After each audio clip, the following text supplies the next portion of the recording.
33. Helen was exhausted. She had helped to escort over 4,000 women and girls to the University of Nanking campus. It was a long, slow-moving procession, and each step felt like an eternity. Her legs were sore, but because they had all joined hands and marched together, they had been allowed to make the procession unmolested, and she was thankful for that. When she returned to the campus with Blanche and a few other members of the college staff, the first sign of trouble they encountered was the American flag lying crumpled at the entrance to the science hall.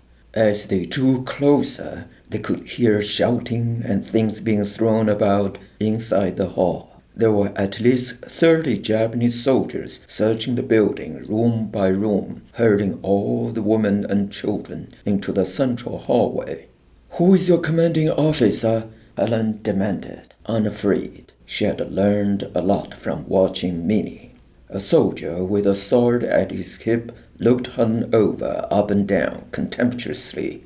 "Who are you?" the officer demanded in his heavily accented Chinese. "I'm a teacher here," Helen replied. She could feel her heart pounding in her chest. "What's going on?" "Chinese soldiers hiding here," the officer said. "This college is a refugee center. There are no soldiers." "Soldiers hiding," the officer growled. "Where? Where can they hide?" Helen gestured wildly with her arms. "In rooms," the officer said. "And here."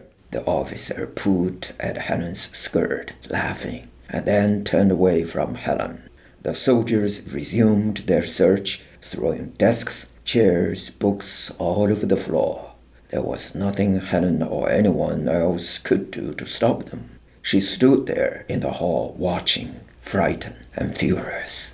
The soldiers had gone down the entire length of the hall. Now they were coming back to where the officer stood. The soldiers talked animatedly for several moments, then proceeded noisily toward the central hallway and the front door. Women and girls were huddled against the wall. Suddenly the soldiers reached out to grab as many young women as they could. The girls kicked and screamed as they were hurried out of the building. There were terrifying cries of "Jiu Ming! Jiu Ming! Save me! Save me!" Helen yelled out as loud as she could, "Zhu Shou! Stop!" But they ignored her.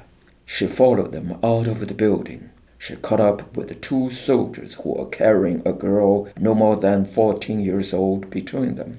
"Let go of her!" she screamed. "Another Hua Guliang!" one of the soldiers called out hoarsely. "Take her!" Two other soldiers came up from behind Helen, grabbed her arms roughly, and began to pull her along. "Let go!